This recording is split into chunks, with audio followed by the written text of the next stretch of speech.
That's the thing about life. Even when life is messy and unfair, just remember that you are exactly where you're meant to be.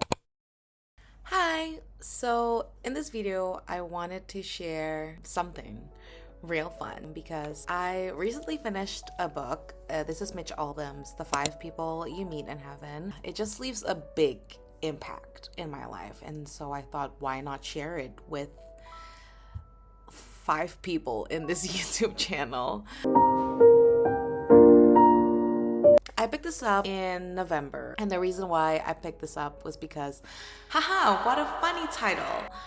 Not really funny now that I think about it, because the fact that I learned when I was 12 was that when you get to heaven, amen, you don't really recognize anyone. And so this title was really intriguing for me, and that's why I picked it up.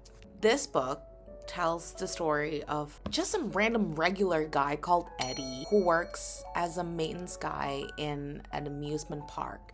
And the book opens with his death and follows his journey and story of encountering 5 people whose life intersect with Eddie. And these people leaves a significant impact in his life. Some are expected, but some came to a surprise, at least for me, because I wouldn't expect this person would have such huge impact on his life. It's a short read. It's less than 200 pages, but of course it's gonna take me 5 months to finish because I have short attention span, which I'm trying to fix right now. And this book is more than a story of someone's life. It feels like I'm sitting down with someone who is going to die, and this person is just passing down learned and lived wisdom. It doesn't reduce the shitty experiences in life, but it reframes those bad experiences into something that carries a deep meaning.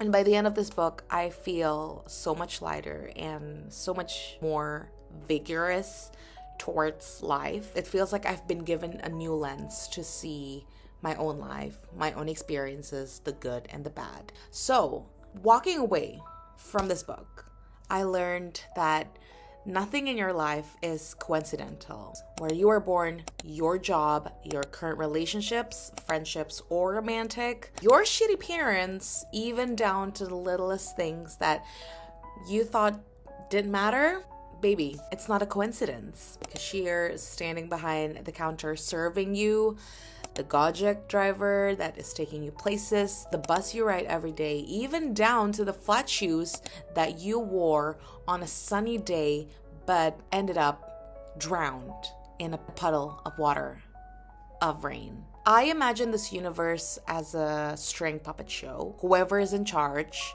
according to your beliefs, for me, I think it's God, is, controlling those strings above. Instead of controlling one character, this puppeteer is controlling billions of puppets. The strings attached to us are intertwined, tangled with others, and constantly affecting one another. We know that puppeteers are storytellers, and storytellers always has intentions in their mind. So there are no such thing as meaningless movements, because all action has intention. Everything that happens in our life contains meaningful lessons that can only be revealed through time. Like, you think today's shitty, but 3 months from now, you're gonna look back to this moment and be like,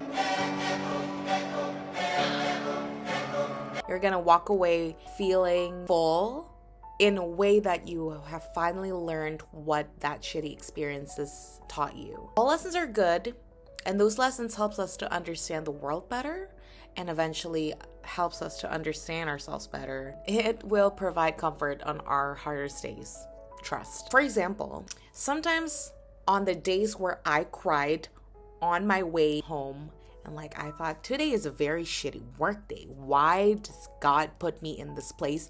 Why does God give me this job that is systematically not beneficial for me? It took me finally 2 years into the job. And after countless conversations with my coworkers, after going through the ups and downs of corporate jobs, I can finally understand and realize that this job isn't just a place where I can hone my skills, but also it leads me to the people who helped me to rediscover parts of myself that I thought I had lost. It's so strange, but it's so funny that the friends, the coworkers that I have today, we come from different places, different cities, different backgrounds, studied from different universities, applied to different companies, but somehow we ended up in this place together in this lifetime. That's the thing about life. Even when life is messy and unfair, just remember that you are exactly where you're meant to be. You might not understand it now,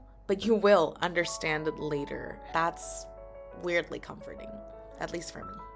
And the second lesson that I thought was worth to share is that humans die, but their love doesn't.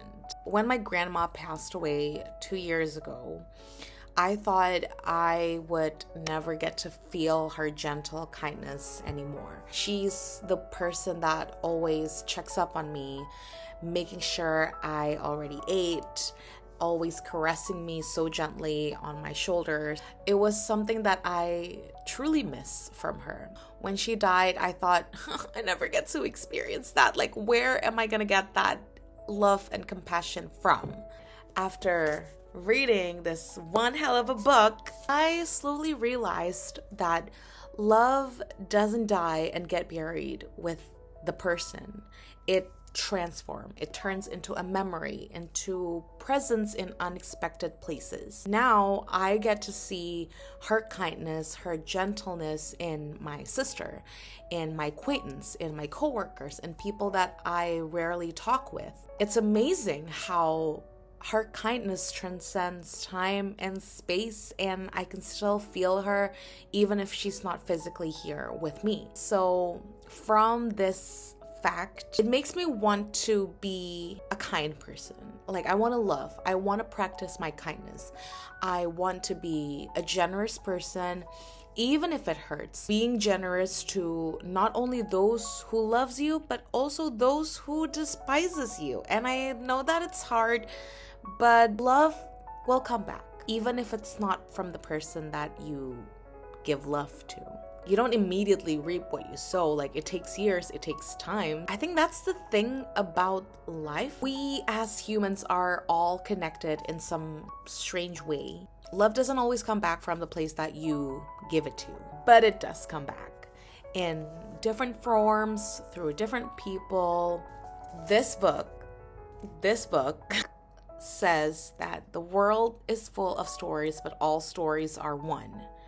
And I think that's the heart of it. I think that's it. You don't have to be this great, grand person. You can just be your regular self and still matters. You will have an impact on someone's life, no matter how big or small your career is. You're still gonna make an impact. But what kind of impact do you want to bring to the world is the question of the day.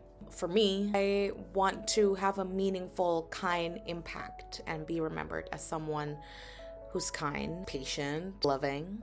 Let's just leave the world as a kind person. Be the sweet person in someone else's story, because your story and my story will always be connected. And as Noah Centineo once said, it matters not what you've done, but what you do with what you've done for others. Amazing.